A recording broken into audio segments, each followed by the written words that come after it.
What an amazing world. What an amazing world to live in a place with so many diverse, dynamic people. When we look at our world map, so many fascinating places to visit, to experience, to explore. Most importantly, so many places to learn from one another. What I find personally amazing is the human response to our world through creativity. The way in which we all express ourselves by the way we interact every day through our experiences and our journey through the world, and how we express ourselves. I'd like to ask each one of you, what is it that truly inspires you? What is it today that you're truly passionate about? But most importantly, how do we each inspire each other? What tools do we have where we are now that we can use to effectively inspire and help one another?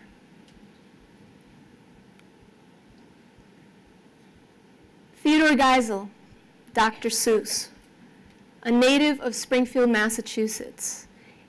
Dr. Seuss had many roles. He was an artist, he was an author, he was a children's book illustrator, he was a mentor, he was an innovator. Most importantly, he was a leader. In one of his most famous books, Oh, the Places You Can Go, Dr. Seuss describes the journey of one individual. And in that book, each page is illustrative. It's filled with landscapes of color and patterns. And in that journey, the character travels from place to place, experiencing different things. He's on an exploration. And he's exploring these places. And he's making personal discoveries. Although the character in his book, in Dr. Seuss's book, encounters obstacles, what's exciting about Oh, the Places You Can Go is that the character overcomes those challenges and experiences personal discoveries. Like Dr. Seuss, I'm also a native of Springfield, Massachusetts. And my story is a 20-year journey of exploration and discovery. After being educated in Springfield, Massachusetts, and then moving to Longmeadow, Massachusetts, I went to the University of Massachusetts and earned a BFA degree there in painting. And while I was at the university, I had an opportunity to travel to Bruges, Belgium, which is a 14th century city where I was able to learn the craft, new tools, graphic design, and etching, and dry point etching, and painting. And along that journey, I acquired tools along the way. I visited places I had never seen or explored before. I saw beautiful architecture. I met different people. I learned of different languages. Everything was different. In my journey, I looked and I learned from other people who were using other tools. This woman is working with bobbins and she's making lace, something that Bruges, Belgium is very well known for, is their lace. And I would have the opportunity to meet with these people who lived in these different places and learn about the tools that they use to express themselves. Now, like Dr. Seuss, Seuss was an innovator in that he was able to fully effectively utilize the tools that he had acquired in his own life to enrich others, to share his own passion, but to teach others, to inspire others. In 2007, I had the opportunity of going to Bangalore, India. I was a graduate student at the Bay Path University at the time, and going to India, I told my family and friends, was truly like going to the moon. Everything was different. My eyes were compelled by what I saw. The light was different. The colors were different. The people were different. The food was different. The fabrics were different. The way they expressed themselves were different. Their creative expression was different. After this 20-year journey following my graduate degree, I worked for 20 years in the print manufacturing industry as a graphic designer. And after this traveling, I had acquired all these tools. But after this journey, like the character in Oh, the Places You Can Go, I was approached by an obstacle in my own life. After this journey, I came home and I felt stuck. I felt completely stuck, like the tools I had acquired, the toolbox that I had owned, was completely shut. And I was extremely frustrated. And I asked myself, how do I open my toolbox? How do I fully utilize the tools that I've acquired in this rich journey that I've experienced, meeting all these different people, talking with many people about their personal journeys? Like Seuss, I wanted to explore that, but what would it take to open my own toolbox? I've come to learn there are 4 things that we can all use to truly, fully utilize our own tools in our own life. Is 1, identify what you're passionate about. What makes you excited and fired up like you're at a great baseball game? What gives you that feeling inside? What inspires you? Identify what inspires you. 3rd, recognize the tools that you have where you are today. There's no need to go backwards, only forwards. No need to reinvent the wheel. Identify the tools that you have that you are excited about and open that toolbox by sharing those tools with others. Mentor someone, teach someone, impact someone's life. Give them a sense of enrichment. By fully recognizing the tools that you have where you are today, you will be able to fully utilize your own toolbox. The last step in this process, how do we fully empower through creative process? I like to tell people to make a mess. When was the last time you heard that? Kindergarten, maybe? We were all told at one point to stay within the lines. Picture perfect. Got to be perfect. What I'm telling everyone or sharing everyone through my own personal experience is let's make a mess. Let's get excited about what we're doing and go outside of the lines using the tools that we have. For me personally, it was going back to really fully understand who it was that inspired me, why, when. And it was through a relationship that I had with an exceptional teacher by the name of Danuta. I would meet with Danuta once a week in her basement. She was a portrait commissioned artist from Europe. And we stayed in touch over the years. But she would always tell me to make sure your paintbrushes are never clean. Take care of your paintbrushes, but if those paintbrushes are perfectly new looking, no good. Make a mess. She was trying to tell me to get busy. Use the tools that you have, the things that you're truly fascinated and passionate about. Upon this realization of fully being able to effectively open that toolbox, I was able to recognize what it was that fully made me feel passionate about my life. And it was sharing art and personal expression with others to make them feel enriched and to empower them with engagement through an experience of their own where they could fully express themselves in whatever way they chose. The end of this is success. The outcome of this process of empowering others fully through creativity is success. The outcome is positive. Why is it positive?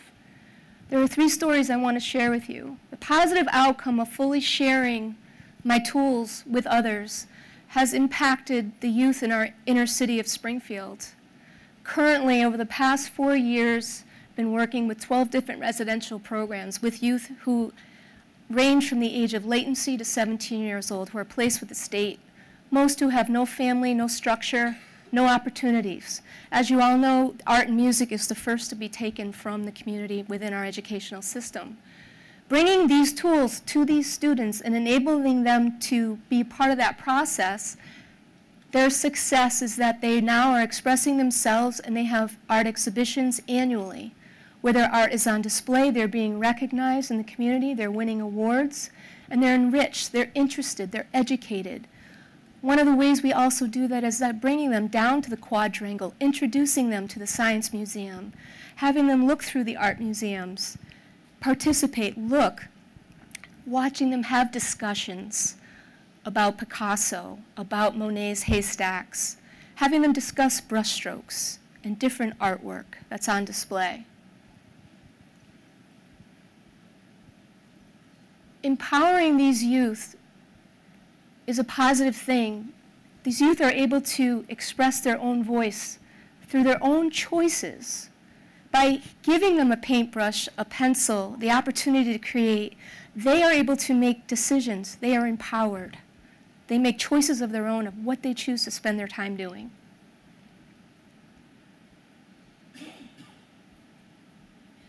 I'd like to introduce you to Leslie.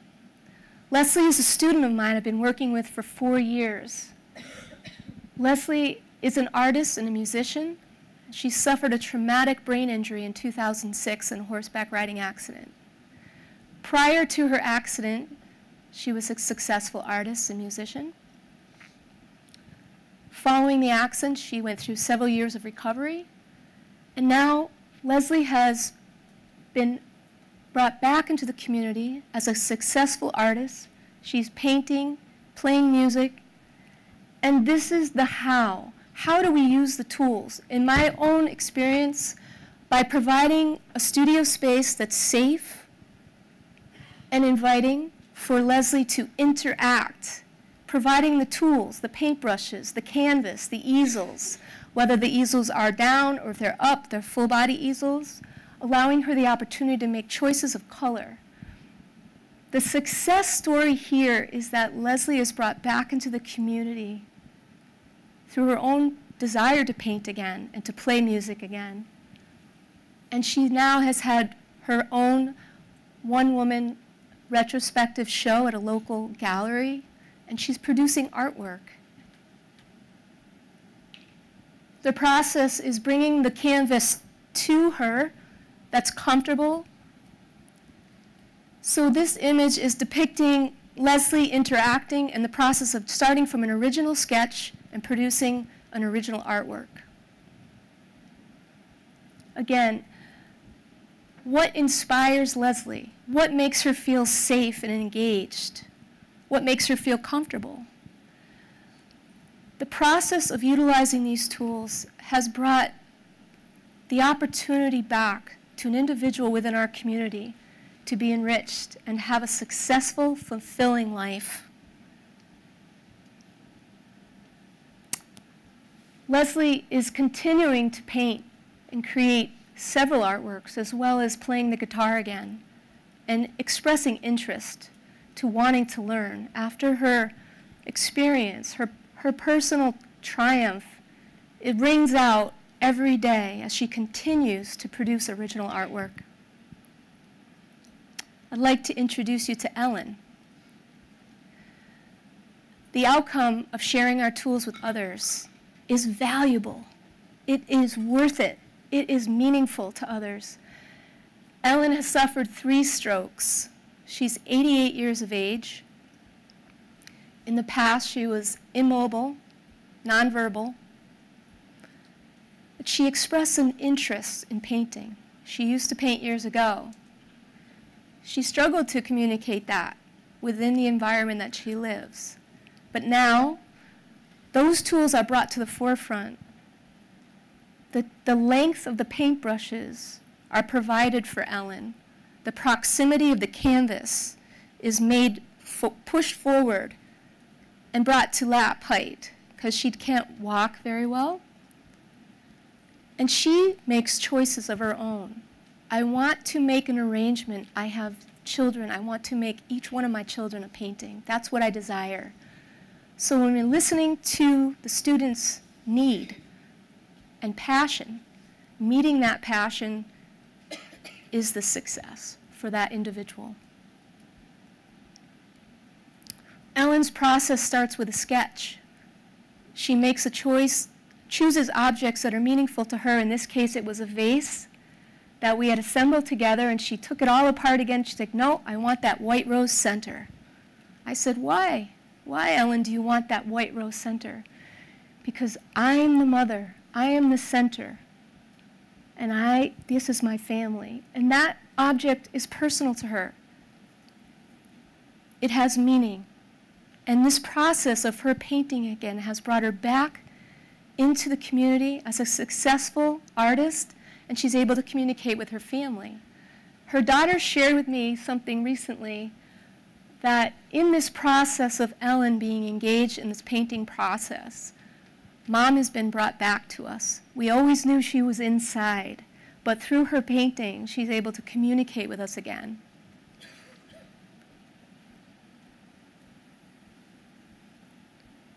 You can notice Ellen's glasses. Please give me my glasses. I need them to see.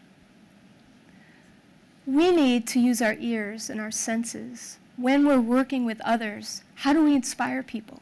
By listening to what is important to the other person. Help me see better. Help me with my glasses.